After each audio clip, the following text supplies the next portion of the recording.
Jack Harmon stood by the large window of his apartment on Earth, looking at the city below. The early morning sun made the buildings shine like gold. In his hand was a small device that showed his new assignment. He read it again, making sure he understood everything correctly. Observer status only at the Veldari-Zorathi peace talks, he whispered to himself. No participation, no interaction. Jack was 37 years old and had worked for the Terran Diplomatic Corps for 15 years. He had brown hair with a few gray strands, dark blue eyes, and a face that looked friendly but serious. He was good at his job, which usually meant talking to aliens and helping them understand humans better. But this assignment was different. This time he would not speak. He would only watch and listen. Jack packed his bags quickly. He only needed a few things, some clothes, his datapad, and his grandfather's old watch for good luck. 2 hours later, he was on a shuttle heading to Space Station Epsilon, where the peace talks would take place. The shuttle journey took 3 days. Jack spent most of his time reading about the Veldari. They were tall aliens with smooth gray skin and 4 arms. They had been friends with humans for almost 50 years. The Veldari were known for their advanced technology and their love of rules and order. The Zorathi were different. Jack could find very little information about them. They looked somewhat like insects, with thin bodies and 6 eyes that changed color. They stayed far away from human space, and very few people had ever seen one in person. The report said they might be able to read minds, but nobody knew for sure. Why would they want me there if I can't talk? Jack asked himself as he looked out at the stars. And why would the Veldari agree to it? The space station Epsilon came into view on the 3rd day. It was shaped like a wheel with 8 spokes connecting to a central hub. Bright lights shined from hundreds of windows. Jack felt excited as the shuttle moved closer. This would be his first time meeting the mysterious Zorathi. When the shuttle docked, Jack was met by a Veldari named Zilvarek. Zilvarek had light gray skin and wore a blue uniform with many small badges. All 4 of his arms moved in different patterns as he talked. Diplomat Harmon, welcome to Epsilon Station, Zilvarek said with a small bow. I am Ambassador Zilvarek. I will be leading the Veldari delegation during the peace talks. Jack bowed back. Thank you for the welcome, Ambassador. I look forward to observing the negotiations. They walked through the station's wide corridors. Jack noticed that Zilvarek seemed nervous. The Veldari kept looking at Jack, then quickly looking away. Is everything all right, Ambassador? Jack asked. Zilvarek moved his top 2 arms in a circle, which was how Veldari showed worry. Yes, it's just, your presence here is unusual. No human has ever been at formal talks with the Zorathi before. I understand my role, Jack said. I will remain silent and only observe. That is extremely important, Zilvarek said, his voice becoming more serious. You must not speak or interact with the Zorathi in any way. Your government insisted on having you here and we agreed, but the Zorathi, they are sensitive about humans. Jack nodded, though he was confused. If the Zorathi were sensitive about humans, why allow him to be there at all? They arrived at Jack's room. It was small but comfortable, with a bed, a desk, and a window that looked out into space. Rest now, Zilvarek said. The Zorathi ship will arrive tomorrow. The talks begin the day after. He paused, then added, Thank you for respecting our request about your role. It is necessary. After Zilvarek left, Jack unpacked his things and connected his datapad to the station's information system. He tried again to find more details about the Zorathi, but there was almost nothing new. Just old reports about their ships being seen at the edges of known space and how they avoided contact with humans. The next morning, Jack woke early and went to the observation deck. Other diplomats were there too, mostly Veldari, but also some from other allied species. They all watched as a large ship approached the station. It was the Zorathi vessel, shaped like a crescent moon and covered with what looked like blue crystals. Beautiful ship, said a voice beside Jack. He turned to see a human woman with red hair and green eyes. Lisa Winters, she said, holding out her hand. I'm your remote assistant for this mission. I'll be your eyes and ears while you're in the talks. Jack shook her hand. Jack Harmon, nice to meet you. What exactly is a remote assistant? Lisa smiled. I'll be monitoring everything from a separate room. If you need information during the talks, I can send it directly to your datapad. And if you notice something important, you can make a note, and I'll research it right away. That's helpful, Jack said, especially since I'm not supposed to speak during the meetings. Yeah, about that, Lisa said, lowering her voice. Doesn't it seem weird? I've been a diplomatic assistant for 6 years, and I've never heard of sending someone to just watch. Jack nodded. The Veldari are definitely nervous about something. Later that day, Jack noticed unusual activity among the Veldari on the station. They moved quickly through the hallways, checking security systems and speaking in hushed voices. When Jack walked past, they would stop talking until he was gone. That evening, Jack was invited to a small dinner with the Veldari delegation. The food was mostly earth dishes prepared to make him feel welcome. During the meal, Jack tried to learn more about what would happen the next day. How many Zorathi will be at the talks? He asked Zilvarek. 5, the ambassador replied. Their lead negotiator is named Cathalar. And what are the main issues to discuss? Zilvarek's 4 hands tapped nervously on the table. Trade routes mostly. The Zorathi want exclusive rights to travel through the Cantari Nebula. There are also some border disputes to resolve. It all sounded like normal diplomatic business. Nothing that explained why everyone was so tense. That night, Jack found it hard to sleep. He kept thinking about the Zorathi and their mysterious avoidance of humans.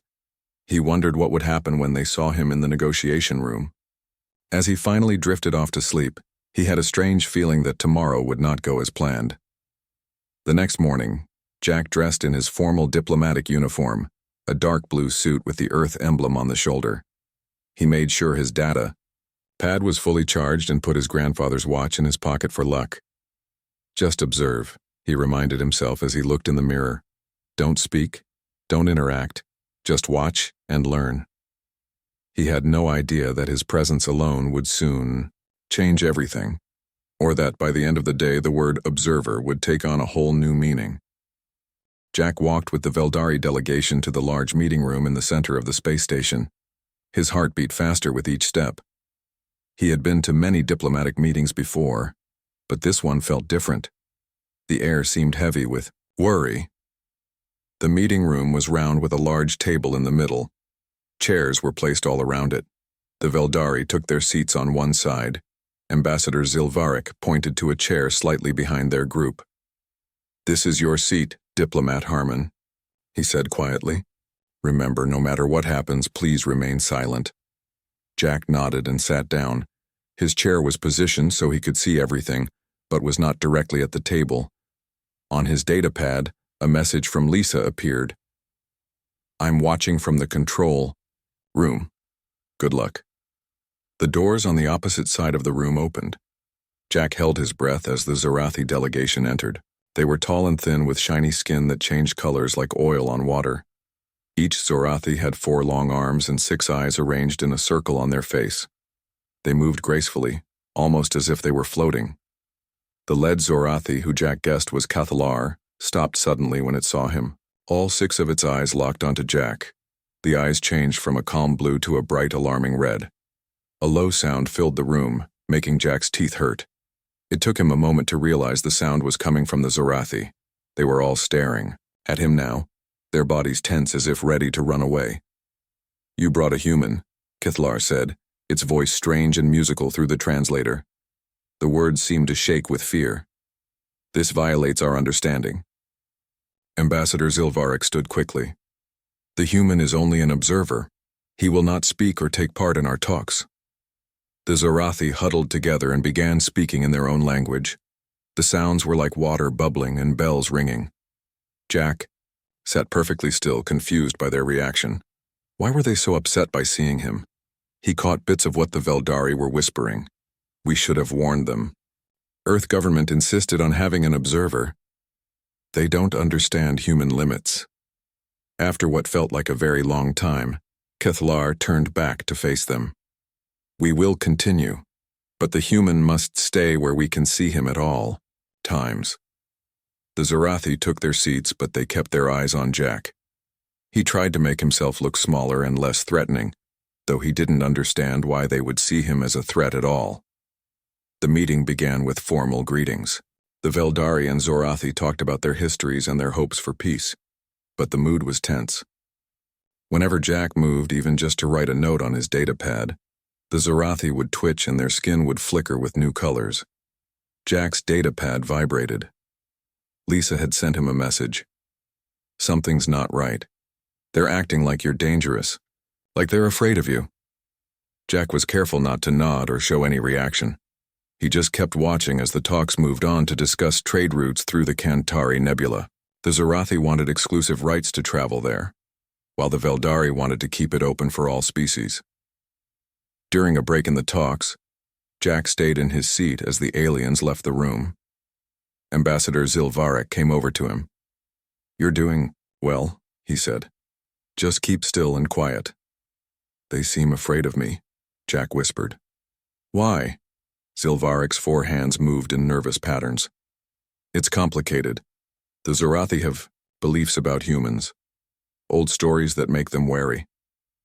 "What kind of stories?" "Now is not the time," Zilvarek said, looking around as if worried someone might hear. "Just know that your presence here is important, even if you don't speak."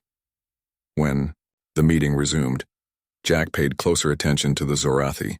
They were clearly intelligent and well prepared. Their arguments about the trade routes were logical and fair, but they kept watching Jack as if he might suddenly attack. During the afternoon, the talks moved on to border disputes. The Zorathi claimed a star system that the Veldari said was theirs. Maps were shown on the large screen at the front of the room. The discussion became heated. "The Nalari system has been in Veldari space for 50 years, Ambassador Zilvarek argued. "Your ships have never been seen there until recently." "The stars belong to those who can hear their songs," Cthalar replied. "Your kind is deaf to them. The human knows this truth." All eyes turned to Jack. He froze, not sure what to do. The Zorathi seemed to expect him to confirm what they had said, but he had been ordered not to speak. Zilvarek quickly changed the subject, and the moment passed, but Jack felt increasingly uncomfortable. Why did the Zorathi think he knew something about stars singing? Later, during the second break, Jack went to a small side room where Lisa was waiting. "This is bizarre," she said. "Our analysts are completely puzzled by their behavior. It's like they think you have some kind of power or knowledge." Zilvarek mentioned they have stories about humans, Jack said, but he wouldn't explain what kind. Lisa nodded. "I'll see what I can find out." The Veldari must have records about their early contacts with the Zorathi. Back in the meeting room, the talks continued until evening. Progress was slow because of the tension. Simple agreements took hours to reach. By the end of the day, Jack was exhausted from sitting still and being watched so intensely. As the meeting ended for the day, Cthalar approached Jack directly. All the Veldari froze, watching carefully. Jack stayed seated, his hands visible on the table. "The Zorathi leaders?" Six eyes studied Jack's face. "You remain silent, observer. Is this restraint or deception?" Jack didn't know if he should answer. He looked at Zilvarek, who gave a tiny shake of his head. Cthalar waited for a response. When none came, it made a sound like small bells.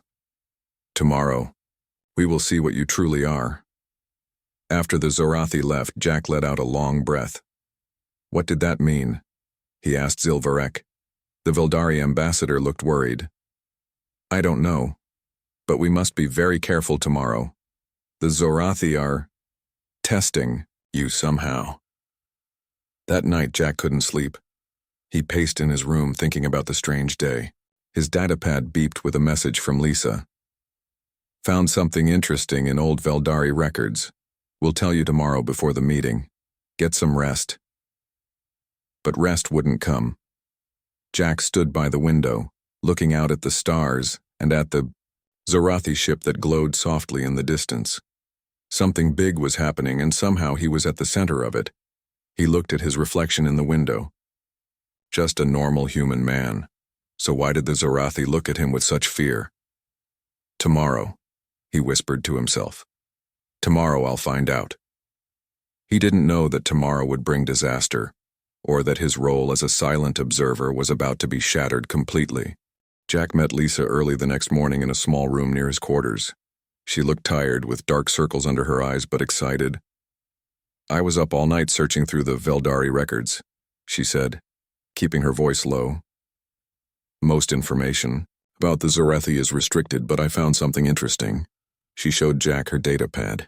On it was an old report from the first Veldari explorers who met the Zorathi nearly 100 years ago. Look at this part, Lisa said, pointing to a paragraph. The Zorathi asked if the Veldari had met the silent ones who unmake stars yet. The Veldari didn't know what they meant at the time. Jack read the passage with growing surprise. They were asking about humans? But we hadn't even left our solar system back then. Exactly, Lisa nodded. And here's something else. When humans and Veldari first made contact 48 years ago, the Zorathi suddenly broke off all communication with the Veldari for 5 years. They were afraid, Jack said, understanding now. But why? What do they think humans can do? The records don't say, Lisa replied.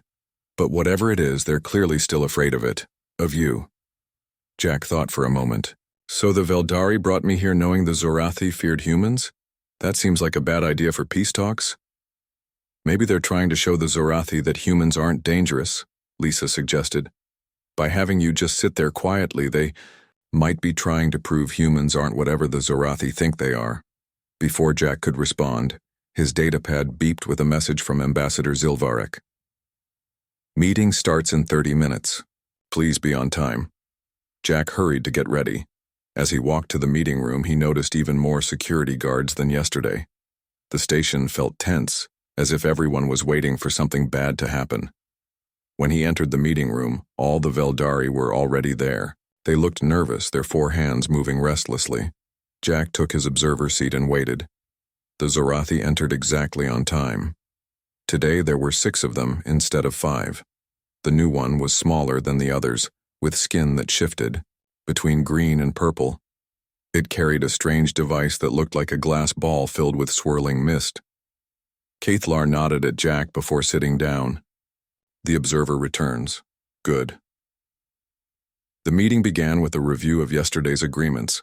The Veldari and Zorathi had agreed on 2 minor trade deals, but were still far apart on the bigger issues. The discussions today were about mining rights, in an asteroid belt between their territories. Jack noticed that the new Zorathi kept turning the glass ball in its hands while staring at him. Inside the ball, the mist would sometimes form shapes that looked almost like letters before dissolving. Again, the talks continued for 2 hours. Jack sat still, taking notes on his datapad and sending questions to Lisa when he didn't understand something. The Zorathi seemed less nervous today, but they still watched him carefully. Then, just before the lunch break, something went wrong. The lights in the room flickered and went out. The emergency lights came on a second later, but they were dim and cast strange shadows. In the confusion, Jack stood up. It was just a reflex, something he did without thinking. But when the lights came fully back on, he found himself standing while everyone else had ducked down or moved back. The Zorathi with the glass ball made a high-pitched sound. The ball in its hands glowed bright blue, and the mist inside formed a shape that looked like Jack's face. It has awakened, Cathlar said, its voice filled with fear. The power stirs within it. We were warned this would happen. Jack tried to explain. I just stood up because of the darkness. It's a normal human reaction. The moment he spoke, chaos broke out. The Zorathi backed against the wall, their skin changing to a pale blue color. One of them pulled out a small device and began speaking rapidly into it. Zilvarek rushed to Jack's side. You spoke. You weren't supposed to speak. What's happening? Jack asked, confused and worried. Why is everyone acting like this? Before Zilvarek could answer, alarms started blaring throughout the station. A calm computer voice announced, Alert, multiple vessels approaching. Zorathi warships detected, all personnel to emergency stations. On the main screen at the front of the room, 5 crescent-shaped ships appeared. They were larger than the diplomatic vessel and bristled with what looked like weapons. They surrounded the space station like predators circling their prey. Jack stared at the screen in disbelief. Warships? Why would they send warships? Ambassador Zilvarek collapsed into a chair, all four of his hands covering his face. They think we brought you as a weapon. They believe humans are something else entirely. The Zarathi delegation was now huddled in a corner, all 6 of them touching the glass ball. It glowed brighter, and mist poured out of it, forming a barrier between them and the rest of the room. A new voice came over the station's speakers. It was deep and musical, speaking in the Zarathi language first, then in the common galactic language. This is Fleet Commander Arth Var of the Zarathi Defense Force. The human must surrender immediately. If it attempts to use its power, we will have no choice but to destroy this station. Jack looked around the room, seeing fear on every face, both Veldari and Zorathi. What power? I don't have any special powers. Zilvarek grabbed Jack's arm. We need to get you to a secure room, now. As they hurried out of the meeting room, Jack saw the station's security teams running through the corridors. Other diplomats and staff were being evacuated to safe areas. Lisa met them in the hallway. Jack, what happened? There are 5 Zarathi warships out there. I don't know, Jack said. I stood up when the lights went out. Then I spoke when I shouldn't have, and now they think I'm going to destroy the station or something. Zilvarek led them to a small room with thick walls and a heavy door. Inside were 2 senior Veldari officials who looked up with wide eyes when Jack entered. Is it true? One of them asked Zilvarek. Did the human use its voice? It was an accident, Zilvarek replied. But yes, and now the Zarathi fleet is here. Jack had enough. He stood in the middle of the room and raised his voice. Someone needs to explain what's going on. Right now. Why are the Zarathi so afraid of me? The room went quiet. Finally, one of the Veldari officials stepped forward. He was older than the others, with pale gray skin and sad eyes. Because, he said slowly, in the ancient history of the Zarathi, there was a species that looked exactly like humans. They called them the Void Speakers, and with just their words, they could destroy entire worlds. Jack stared at the Veldari official in shock. Void Speakers, that's crazy. Humans can't destroy worlds with words. The older Veldari, who introduced himself as Nevlok, sat down heavily. Not to the Zarathi, it is not crazy. Their oldest stories tell of beings who looked exactly like humans. These Void Speakers fought a terrible war with the Zarathi millions of years ago. But that's impossible, Lisa said. Humans evolved on Earth. We've only been in space for a few hundred years. Yet the physical similarity is exact, Zilvarek added. When humanity first appeared in space, many older species were concerned. The Zarathi were terrified and cut off all contact with any race that dealt with humans. Jack paced around the small room. So you brought me here knowing this? Knowing they would be afraid of me? Nevlok looked ashamed. It was a mistake. We thought having a silent human observer would show the Zarathi that humans are not void speakers, that you are just normal people without special powers. But then I spoke, Jack said, understanding now. Yes, Zilvarek nodded. In their stories, the voice was the weapon. The void speakers could change reality by speaking words of power. A screen on the wall lit up. It showed the 5 Zarathi warships still surrounding the station. Their weapons were glowing, ready to fire. They're going to attack us because of a story? Lisa asked, her voice rising. Because Jack accidentally said a few words? The station shook slightly. On the screen, they saw one of the Zarathi ships fire a small beam at an empty part of the station. It was a warning shot. The computer voice announced, 30 minutes until Zarathi deadline. All non-essential personnel please proceed to escape. Pods. Jack felt sick. All these people were in danger because of him, because of what the Zarathi thought he was. I need to talk to them, he said suddenly. No! All 3 Veldari shouted at once. If they think my voice is a weapon. Then hearing me talk normally might prove I'm not what they fear, Jack argued. Right now they think I'm preparing to use some kind of power. Lisa had been quiet, working on her data pad. Jack might be right, she said. I've been researching Zorathi culture. They have a ritual called Kathnara. It's a formal truth-seeking process. If someone claims Kathnara, both sides must speak honestly. The Kathnara is sacred to them, Nevlock confirmed. But it's dangerous. If the Zorathi believe you are lying, they will attack immediately. Jack thought for a moment. I'm not lying. I'm just a human diplomat. I have no special powers. You would risk everything on their belief in this ritual? Zilvarek asked. Do we have a better option? Jack looked at each of them.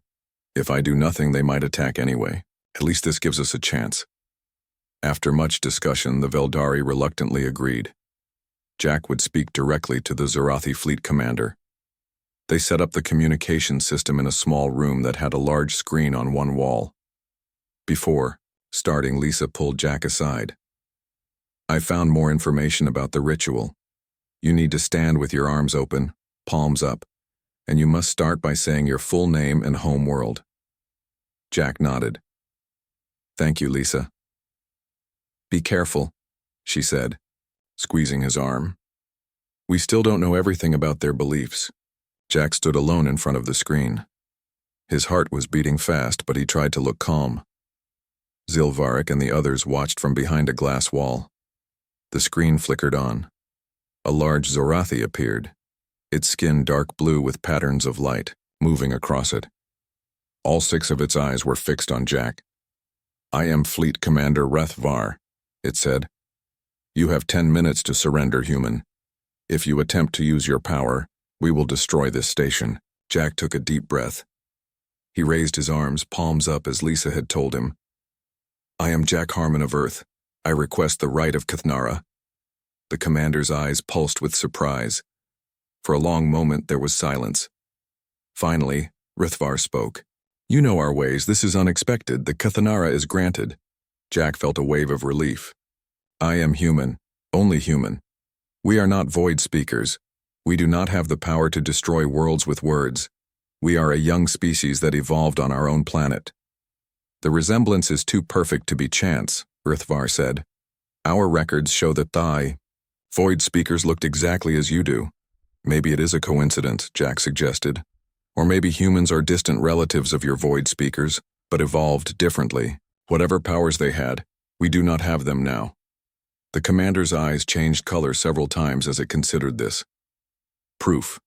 The Kathnara requires proof. Jack thought quickly. I offer 3 proofs. First, I will send you our human medical records and DNA information. You can see we are normal biological beings. He nodded to Lisa behind the glass, and she sent the files. Second, Jack continued, if I had the power to destroy worlds, why would I be here alone? Why would I not have used this power when your ships arrived? Perhaps you are waiting, gathering your strength, Rethvar suggested. Then here is my 3rd proof, Jack said. I will submit to any test you want. Scan me, examine me. If I were what you fear, would I offer myself for your examination? There was a long silence. The commander's eyes shifted to a deep green color. Finally, it spoke. The Kathnara reveals truth in the heart. You believe what you say. But the fear remains. The resemblance, Jack had an idea. Commander, may I ask about these void speakers? In your stories, what exactly could they do? Rithvar seemed surprised by the question. They spoke, and reality changed. They could create and destroy with words alone. When they said burn, worlds burned. When they said die, armies fell. They needed no weapons but their voices. And did they ever use technology, spaceships, tools? No, the commander said slowly. They had no need. Their power came from within. Jack smiled. Then look at me, Commander. Look at this station. Look at our ships. Humans need technology for everything we do. We cannot travel between stars without ships. We cannot live in space without stations like this. If we were truly void speakers, why would we need any of this? On the screen, the commander turned and spoke to someone off screen. The conversation was in the Zorathi language, but Jack could tell it was intense. Finally, Rothvar turned back. Your argument has merit. It has been overlooked in our fear. Then please, Jack said, call off your ships. Let us continue the peace talks. Let me show you that humans want only friendship with the Zorathi, not war. The commander was quiet for a long time. The whole room seemed to hold its breath.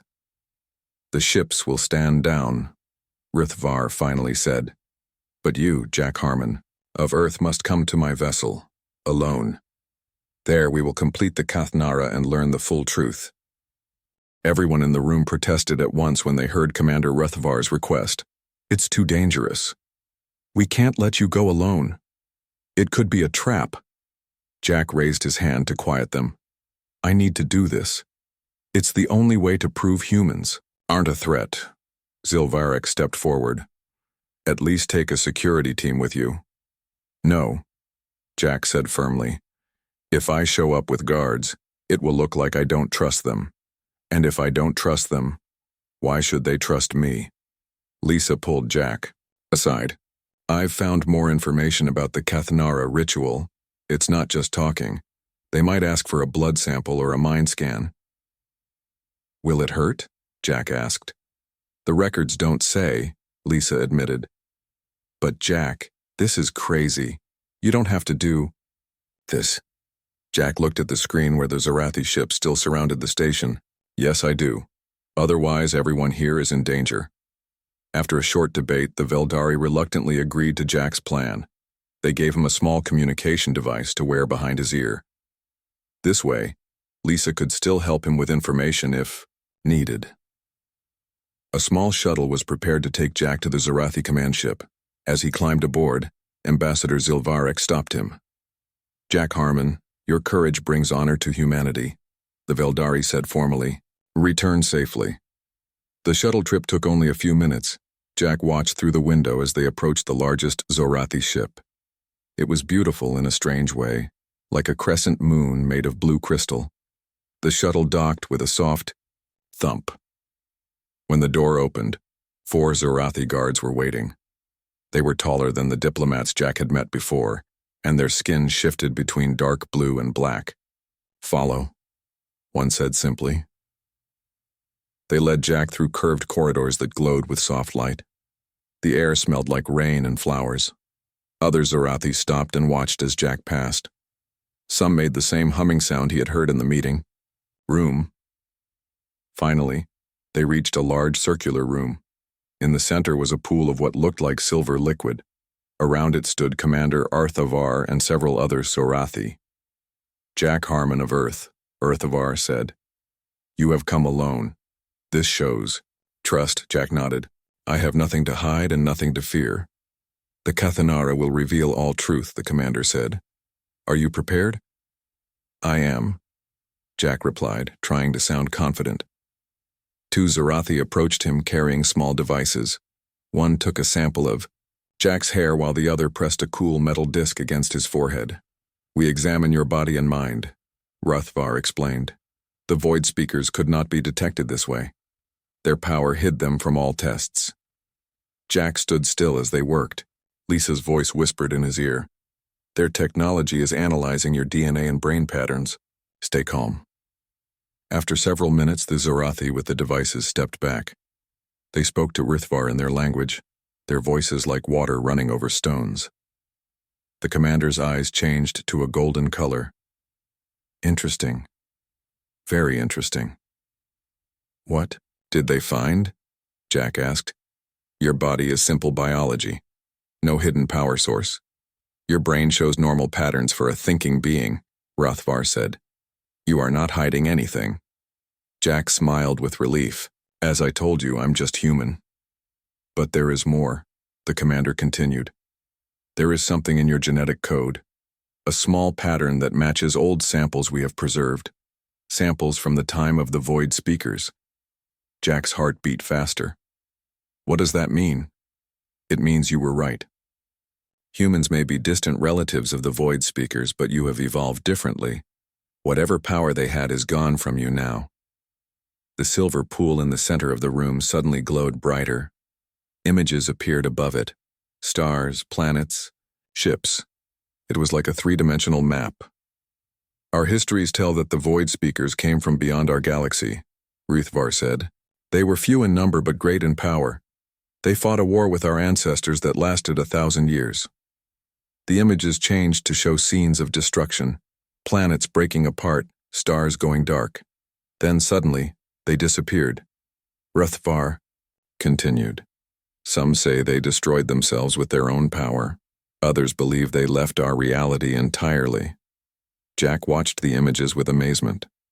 And when humans appeared, you thought we were the same beings returned. The fear has lived in our people for millions of years, the commander said. When the Veldari first described humans to us, that ancient fear awakened. The silver pool went dark. Ruthvar stepped closer to Jack. The Kathanara is complete. You have spoken truth. You are not our ancient enemy returned. Jack felt a wave of relief wash over him. Then the peace talks can continue? They must, Ruthvar said. But differently now. I will join the delegation, myself. And you, Jack Harmon, will no longer be just an observer. What will I be? A speaker. A bridge between our peoples. The commander's eyes shifted to a bright blue color. The Kathanara has revealed not just what you are not, but what you are. You are a truth seeker like us. When Jack returned to the station, everyone was waiting anxiously. Lisa ran to him first. You're back. What happened? Jack smiled. Believe me, the warships are leaving, and the peace talks will continue with Commander Ruthvar joining us. Ambassador Zilvarek looked shocked. The fleet commander? This is unprecedented. Over the next few days, the peace talks continued in a completely different atmosphere. The Zorathi were no longer afraid. They spoke openly about their concerns and hopes. Jack was given a seat at the main table, no longer just watching from behind. On the final day, agreements were signed. The Zorathi and Veldari would share the trade routes through the Kantari Nebula. The disputed border planets would be open to both species. And most surprisingly, the Zorathi requested that human diplomats be sent to their homeworld. As Jack packed his bags to return to Earth, Lisa came to see him. I still can't believe how this turned out, she said. You went from being an observer everyone was afraid of to being the reason the Zorathi want to meet more humans. Jack smiled.